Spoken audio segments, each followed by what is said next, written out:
Welcome back to the Coliseum. That's right. We got an awesome afternoon for you guys. Amazing games coming on stage to share some stuff with you. We've got Call of Duty right now. We've got Spider-Man coming up a little bit later. Tonight we've got the director of Avengers, Joe Russo, here with Donald Mustard, Fortnite, and then this evening we've got an awesome performance of some of the score of God of War. So lots of great stuff. Thanks for coming to the Coliseum. Right now we are going to move on to Call of Duty Black Ops 4. Yes, I see many people with their Black Ops hats. So clearly you guys have probably already been to the booth, played it. We're going to talk about something that's not at the booth. We're going to talk about zombies. I hope that's okay with you guys. So let's bring out the guys from Treyarch to talk about all things zombies. Come on out.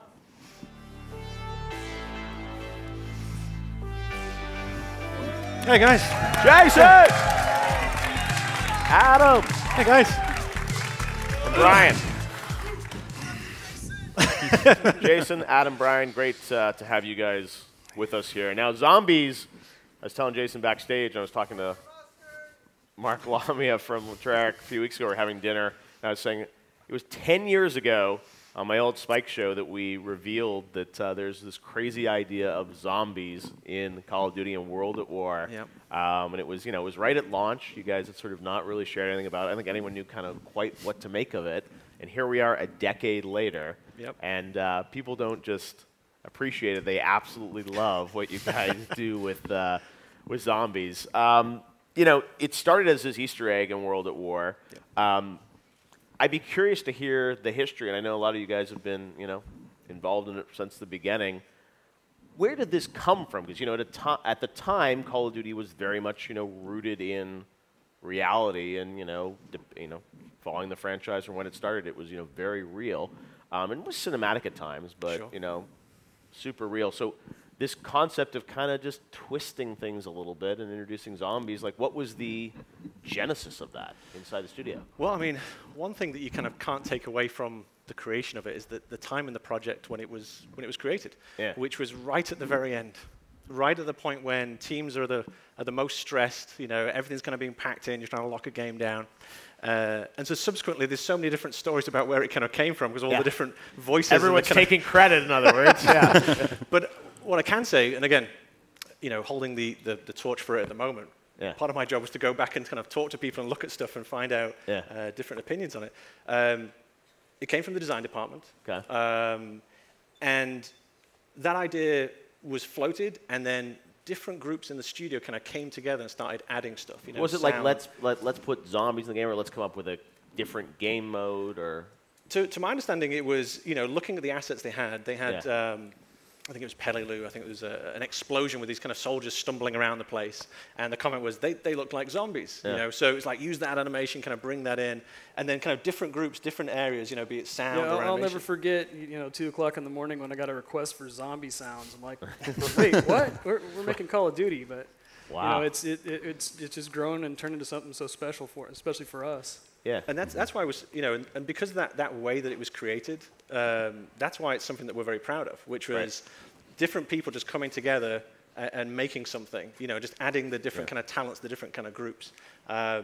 It was something that, at the time, lots of people said we shouldn't do. Right. And I wasn't actually on the project at that point in time, but I would have said that as well. Well, no, and it's just so different, and, you said it's one thing to have, an Easter egg, right, or a zombie that shows up in a level or something. But this was, like a new game mode, that the idea of waves, of sort of, that whole idea. I mean, Adam, you were obviously involved in, animation and thinking about, what this was going to be. But the game mode and that concept of these waves, like, where did that come from? It was. So as it's been told to me, it was that idea of kind of tower defense. Yeah. The idea of tower defense games that were very popular. True. I think you're right. I do remember that. On Flash games at the time. Exactly. And that's where, being able to kind of jump in there and then use 3D assets and a first-person experience for tower defense was very novel. Yeah. And, the big kind of love of zombies hadn't really caught steam. So we were one of the first to be there, doing the kind of zombie material. But it was so out of left field that the part of the conversation with Activision was, okay, you can put it in, but we're not going to promote this. We're not going to talk about this with anyone. And I think, to be honest, part of its success was due to that. Yep. Because then it became the kind of people's game. It was the people's mode. Rather than if we'd promoted it and marketed it. I remember it because we were doing an episode of a TV show, and it was, I think it was like the week before launch or something, and then we just sort of hinted at this other thing, and I think everyone online was like, what are they talking about? Because you're right, it was pretty hidden. Like, how, was it close to not happening? Absolutely. I mean, there was, we had to put it in front of certain Activision executives. Yeah. And it was unnamed Activision. It was done in a kind of closed room. I mean, I've told this story before, but it's put in this kind of closed room where we'd bring an executive in and say, okay, play this, and then, you know, we don't need to do this, you can walk away. Right. And then we'd get emails back that would say, I got to round 20. Right.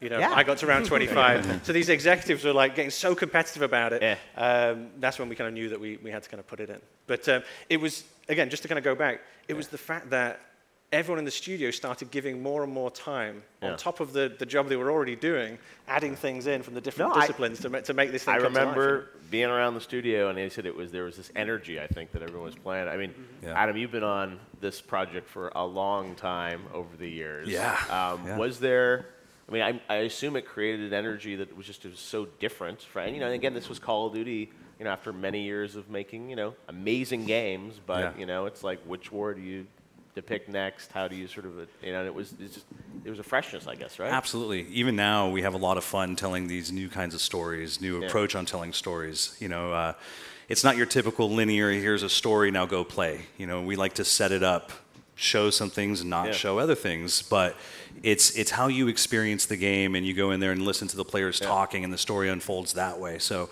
it allowed us to kind of explore different ways of telling stories and developing characters and building worlds. Yep.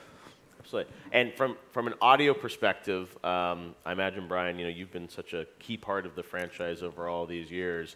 But for you and your guys, I imagine it allows you to flex a completely different muscle. We started, you know, Call of Duty is all about being as real as possible. So everything needs to be realistic and grounded. And every gun records sound. Everything, right? And then when the zombie thing happened, it was like, oh, this is new. This is something completely different, and creatively, just the mindset you have to even work on it is completely different. And so it was really refreshing, and it completely energized my entire team. Yeah. You know. Well, and you know, as you said, it really is one where you can brainstorm, right? And I think, like, you know, when you make a traditional Call of Duty, it's kind of like, all right, here's our period and our setting, and, you know, there's within limits you can sort of do things. Where zombies, I imagine you sort of have a blank slate in terms of where you're going to do, what it's going to be every year. And, you know, sometimes I know it'll tie to the sort of fiction or time period of some of the games. Other times it's just, you know, completely divorced. Well, when it was first created, the characters didn't have any voices. Yeah. You know, they were and so the community kind of took it upon themselves to find the story in it. Even though there was very kind of bare bones of what was there, they would start writing the story. Yeah. And then it was only a little bit later that, you know, the audio department primarily started writing as well, writing the kind of narrative of what was kind of going on. Yeah, I mean, really early on, we didn't have any characters speaking at all in Nocturne Toten, and then we tried to have some first-person voice in Verrückt, where we had kind of a bland set of characters. But the problem was it was hard to tell who was who, and it was because there were very similar actors reading a very similar script. So one of the guys at some point said, hey, if we make characters, you know, I'll be able to tell who's who better, and that's where the original characters from Shi No Numa came from.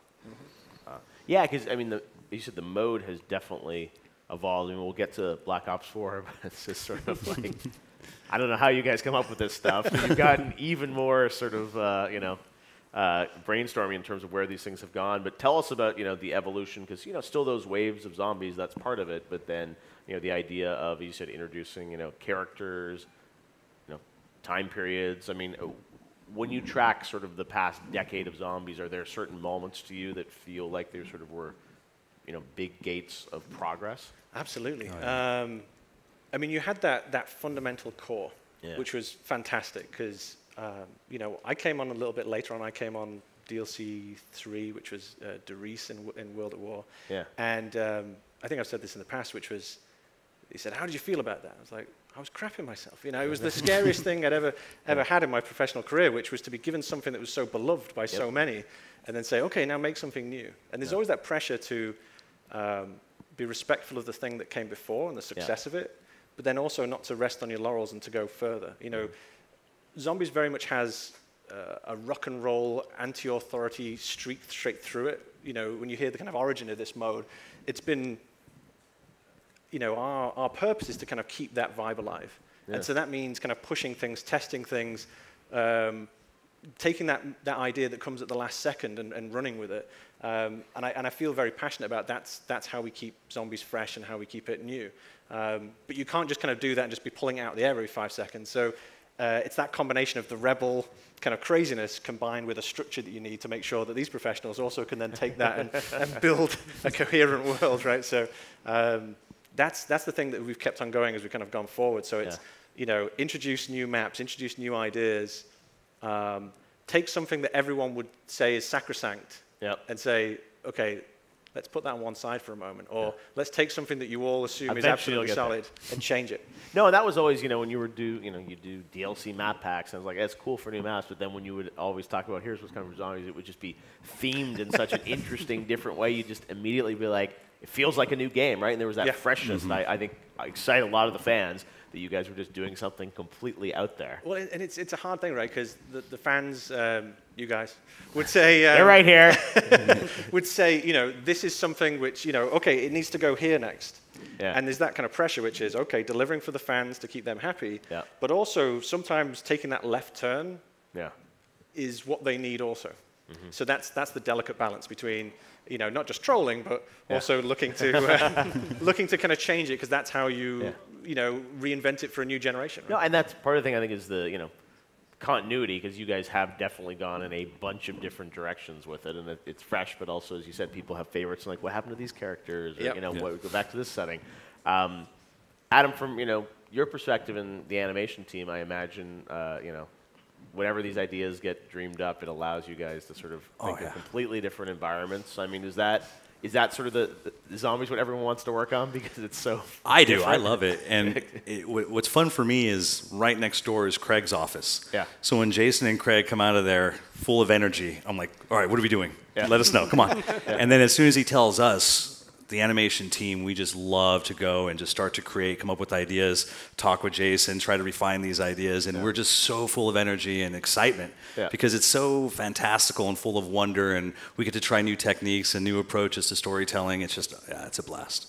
And audio-wise, as Jason said, very much, kind of rock and roll, anti-establishment, so allows you guys to definitely flex a very different muscle, too. Yeah, absolutely. I mean, there's just so many varied experiences across all of our maps going back to the beginning, and it's always this new challenge. Like, how are we going to do the moon, right? There's no sound there. So it's creatively really empowering to work on. Yeah.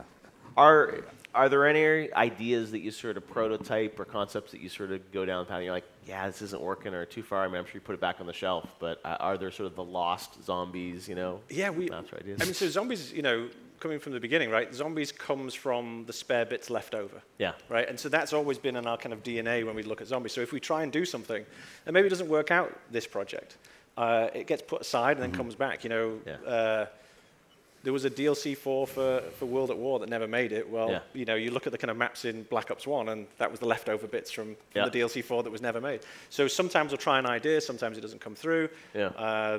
Or more the case nowadays is that we'll have more ideas than we can actually execute in the time period. Yeah. So we just say, okay, let's hold them, and then let's come back to them a little bit later on. A lot of great ideas. Yeah. Well, yeah, and there have been some insane, maps over the years, the moon, I mean, other crazy things. Do you guys have any favorites out of the 10 years of ones that you sort of personally, speak to you personally? You guys? Shinonuma for me, just because it was the Ultimus crew, and we introduced them for the first time. And if you look back, I think that map's a little underrated. It actually plays really well, but also a lot of the things in that map grew into what we have today. Yeah. So I always look back, I got excited when we remastered it recently, so I'm like, I get to go back to the beginning of the characters here, which is cool. Yeah, I agree. The audio on that just blew my mind. Like, I loved zombies before that, but I remember playing in that hut where you start off and you're looking out the windows and you could just hear the zombies creeping up. It drew me in. I love that map, I'm biased, so I'm going to say Mob of the Dead. Yeah. You're into that. That's just a shameless plug for Blood of the Dead right there. But, for me it was, and again, one of those maps where we get to take a left turn and try something different. Yeah.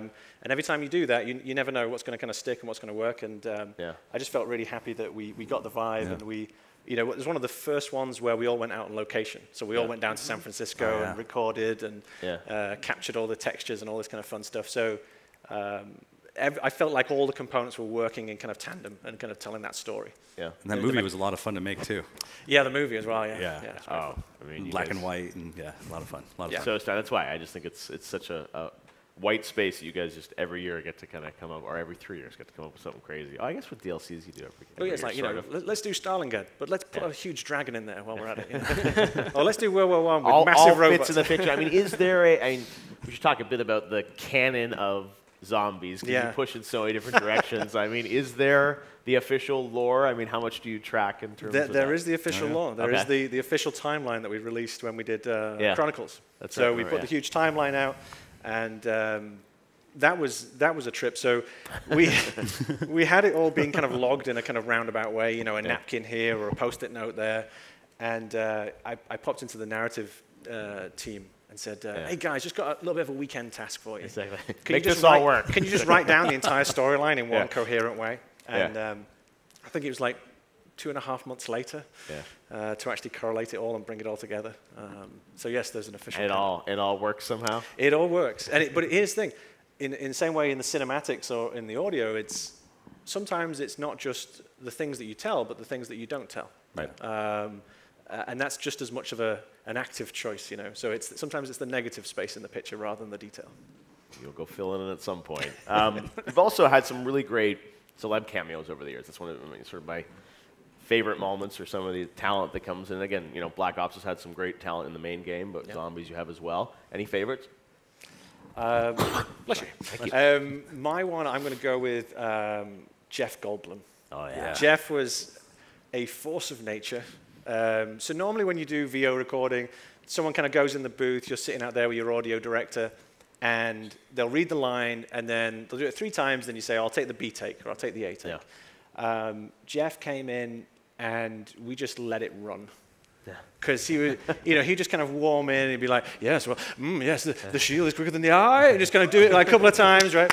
And he would just go there, and then he would read the next person's lines as well. Yeah. Well, what has my wife done?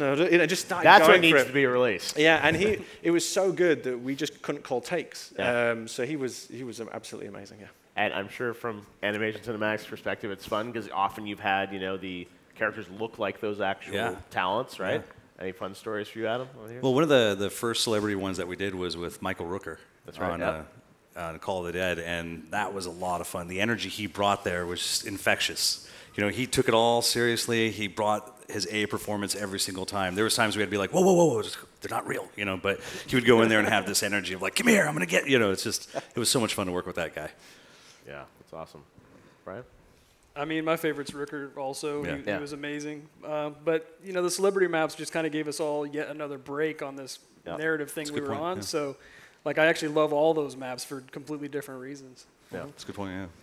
Now, one thing we haven't talked about, which we absolutely should, is the community that has built around zombies. And, the Easter eggs. I mean, it's fascinating. I remember years ago on YouTube, I'd be watching, Noah J or something. It's like all these people watching his stream months after the game has come out as he's searching for something. And it's been so much fun. Tell us a bit about the zombies community, many of which are probably here today at E3. They are so passionate about this mode. And tell me sort of about the evolution of that, and I think the fun sort of relationship that Treyarch has with the community. Yeah, well, I would say that their passion is what inspires us to do the best work of our career. Absolutely. It's the fact that they're so into it that drives us. It sounds cliched, but it truly is, because we feel this expectation. When we see that kind of passion, we see that level of engagement. It's like, okay, how do we go further? How do we make them something they're not expecting?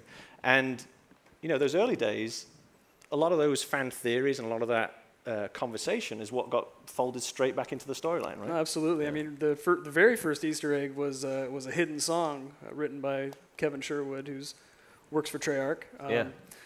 And we hid it in Verrückt because we made it, and it was like, oh, this is actually a pretty cool song. What can we use it for? Well, let's just put it as an Easter egg in Verrückt and see how long it takes people to find it.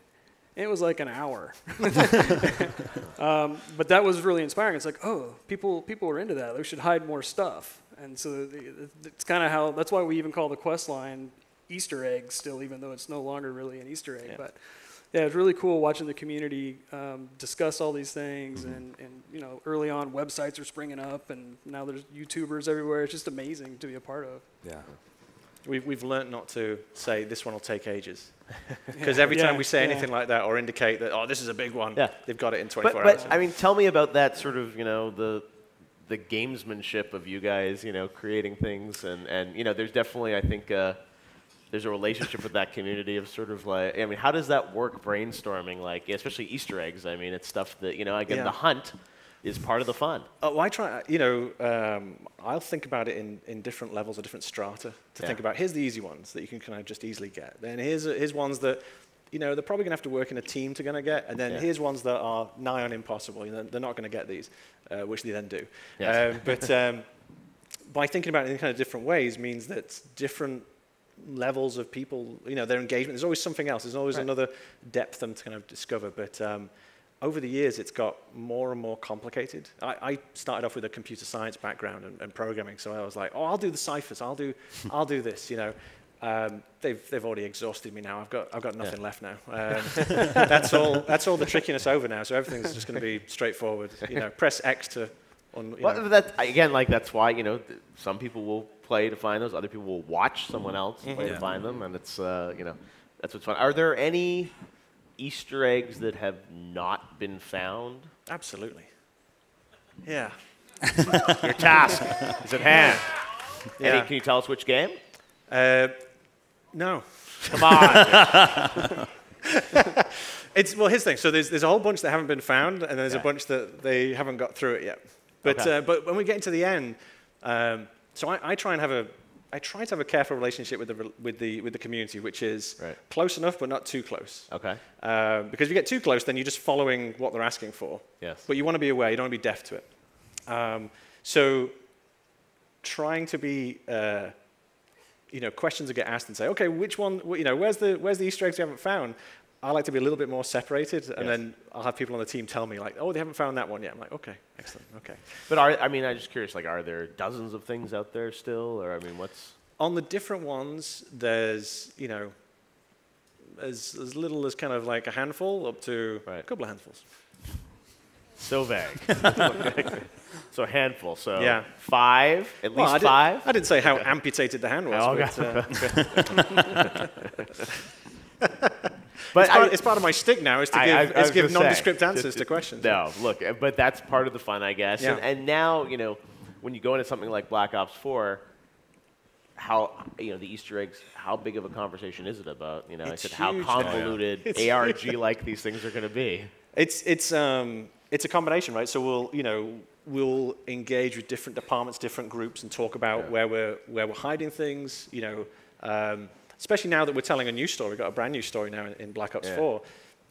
When we get into the end of the previous story, we were putting more things in ciphers, making it a lot harder because each one could give so much gold, even a small amount. Yeah. But when you go to a new story, then it's almost like a rewinding the mentality back to the beginning, where it's a bit more overt about the story because you want to get people vested and into what's going on, all this kind of stuff. So the mentality has changed as well. Yeah. While something like you know, a Blood of the Dead, so forth, you know, you can go a little bit more hardcore because you know there's fans who will be really wanting to know the smallest little bit. So so kind of combining it and talking about different techniques, whether it be in an animation or be it a sound Easter egg. And sound, you know, being there from the very beginning, has a very special place in my heart. The kind of sound Easter eggs or the audio ones, because that's where they first came from. Those ideas, those recordings, you know, hidden, that you press X on something that we wouldn't tell you, and then some audio log would play. Going into the new story, I like the idea that we kind of roll back to that mentality again. Yeah. Yeah, no, it's amazing what you guys have built over the years. Black Ops 4, let's talk a bit about that, because the big reveal on May 17th, you definitely revealed a lot earlier than I think you ever have, right? Yes. On Zombies. I mean, it was a massive reveal of all the modes of Black Ops 4. But tell me, you know, the team approaching this, you know, 3-year dev cycle. When you start out, on this new cycle a couple years ago on Black Ops 4 Zombies, what was the original vision? What did you guys want to accomplish in this game? I think the big thing that we were going after was starting a new story. Yeah. We've been telling the previous story for 10 years, and there was so much creativity in the team. And we've been blessed with the large majority of the team who are here today were there 10 years ago. Yeah. When we did Chronicles, for example, most of the people who made those maps were making them again for the remaster. And that's why, when Brian's talking about, the joy of going back for the sound, the designers were doing that as well, kind of going back and scripting stuff as well. So the idea is building up, and you're like, okay, could we jam this into the other storyline? Sure, we could. Yeah. But we kind of know where we want to go with that. And so very early on, it was like, let's not keep jamming stuff into a storyline where we know how we want to finish it and where we want to bring it to. Yeah. Let's start this new story. But then that's all scary, because now you're starting something that the audience doesn't know, you're going to reveal for the first time. But that fear and that excitement is what drives the team. That's what made Zombies in the first place so exciting. It was this feeling of, who knows? So taking all the things that the community had taught us and being able to start a new story with new mechanics and new ideas, that's what's driving us. That's what's keeping it exciting. That's what's keeping it fresh. Yeah. And that's what's kind of keeping the team alive and excited. So on like a 3-year dev cycle like this, the Zombies always sort of have a similar cadence in terms of when you come up with the idea and execute it. I mean, you're obviously doing a lot here, so that is.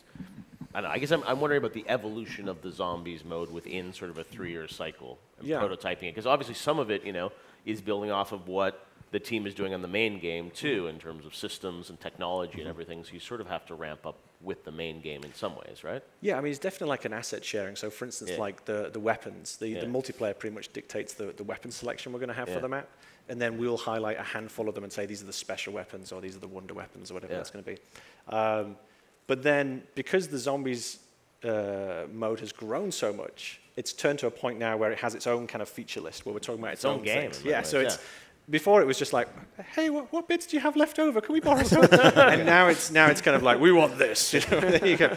So, and I think even probably animation-wise, I mean, we saw from the reveal, I mean, massive cutscenes, and new content, and I mean, this is for new the team, characters. I'm sure, is a huge part of what you guys do every year now. Absolutely. As a matter of fact, we were reviewing something before we came over here. Tell us more. wait. Cut his mic. Yeah. But no, but like this new crew, these new 4 are very interesting characters, and we're very excited to explore them and grow them and help them come to life and reveal more about them over time. But to me, that's very exciting, because we want to explore new stories, we want to explore new ways to tell stories or what not to tell, and. Why'd you point at me when you said that?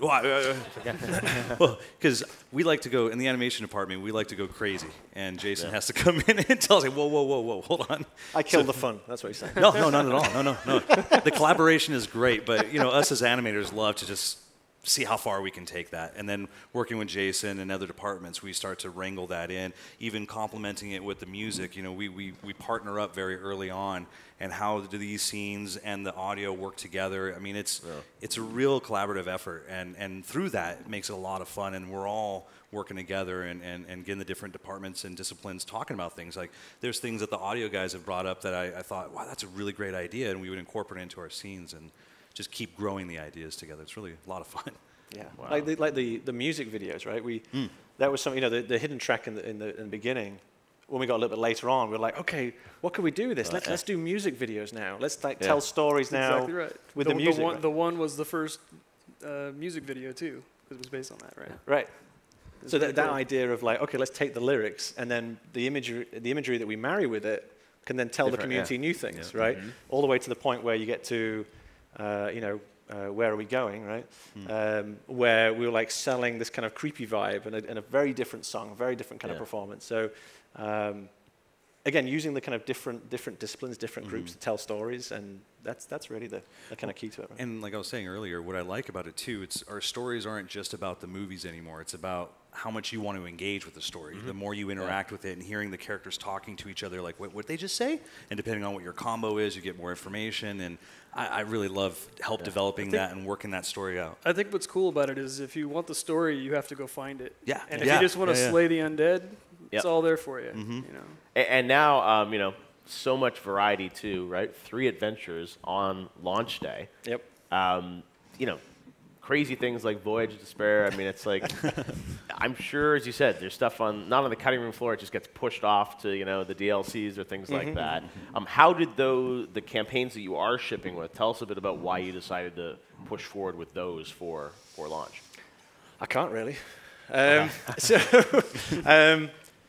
So when you're starting a new story off, and this kind of goes to the question that I might not have fully answered before from you, which is, you know, in the early days, it was, okay, here's an idea, and then, okay, we got this level, let's put another idea here. And as we got further and further along, we had to plan a little bit further out, a little bit more you know, further out. And you get to this situation now where when you're starting a new crew, for its success, you need to really kind of think it all the way down the line.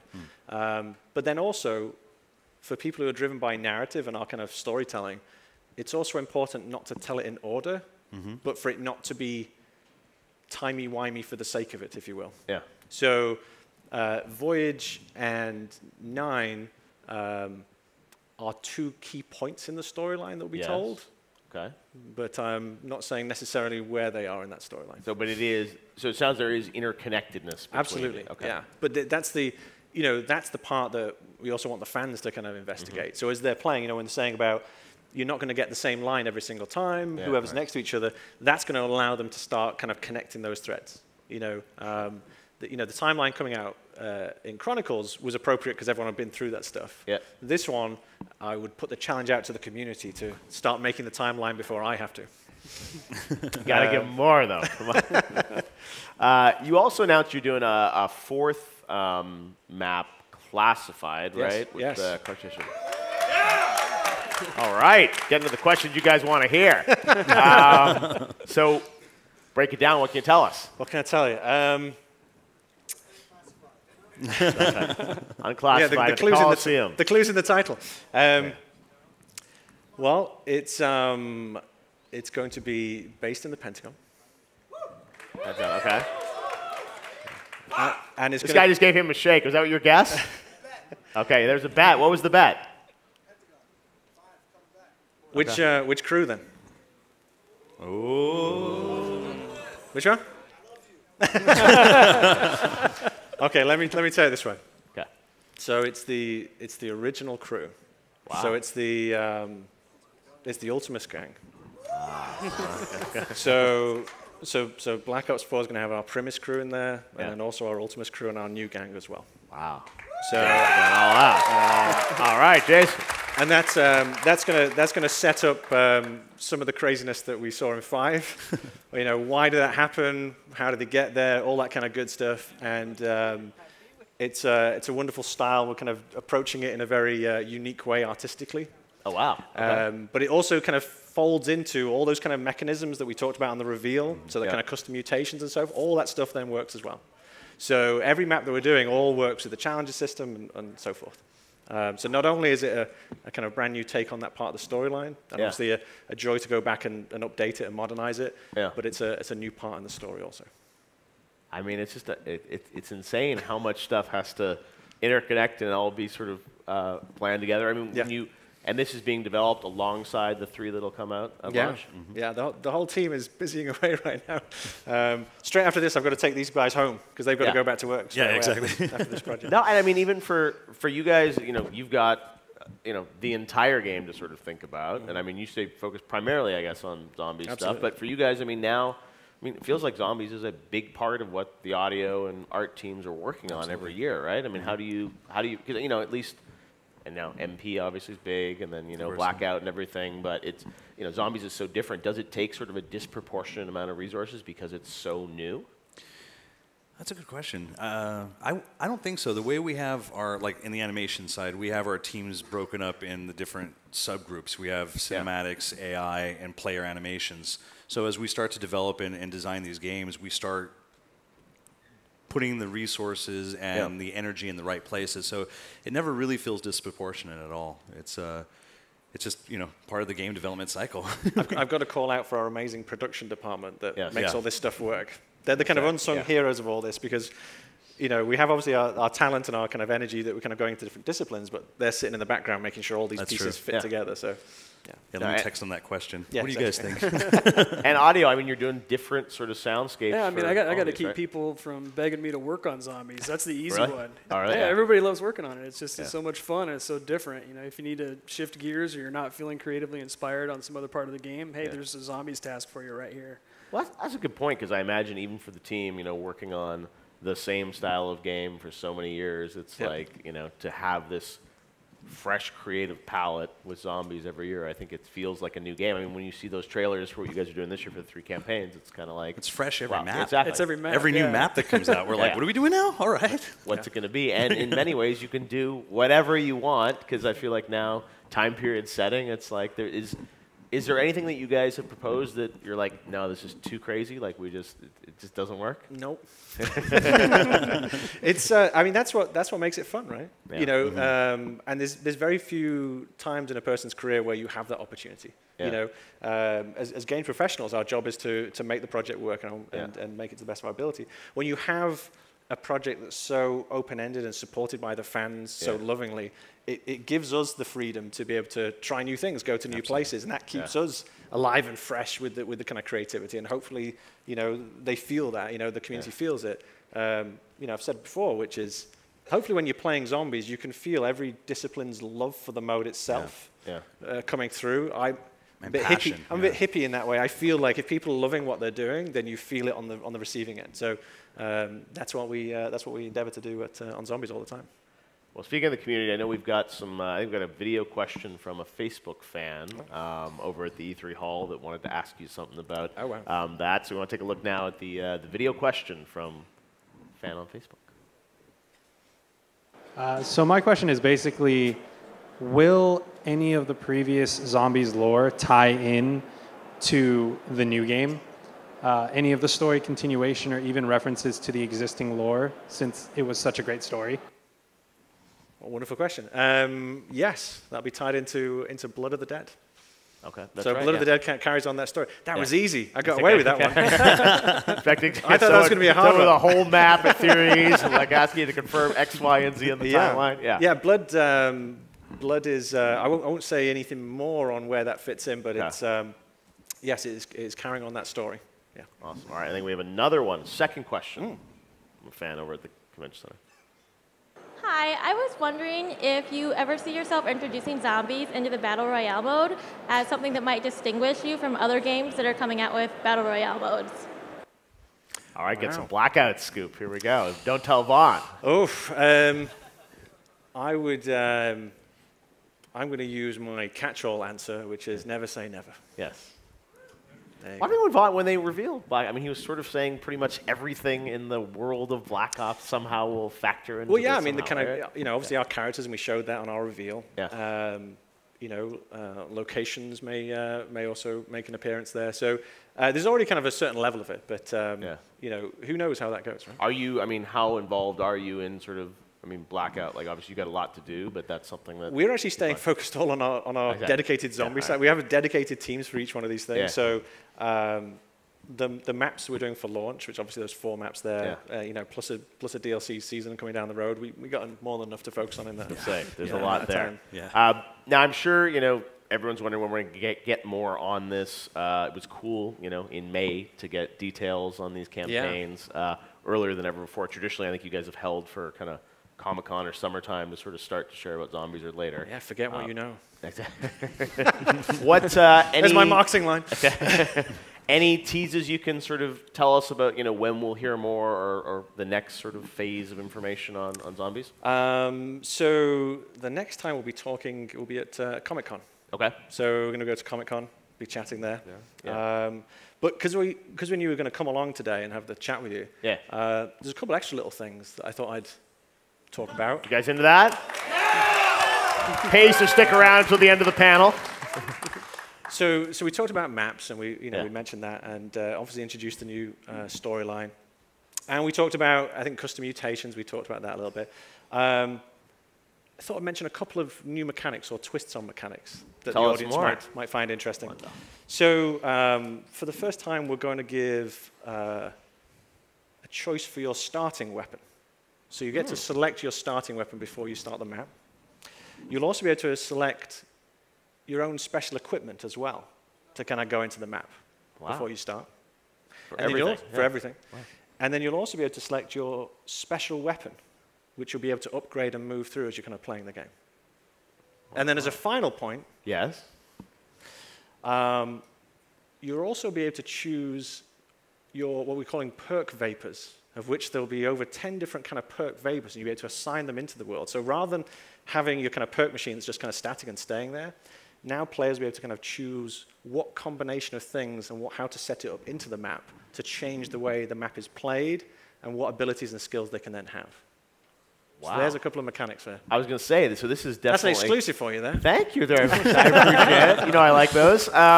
That's amazing. I mean, it feels like that's going to obviously, allow so much more customization. I mean, your loadout effectively when you're kind of... And that's the kind of thing which is, when we're talking about, the most deepest customizable game we've created, that's part of it, right? Taking all the things which are kind of static or predictable and then giving the players the choice.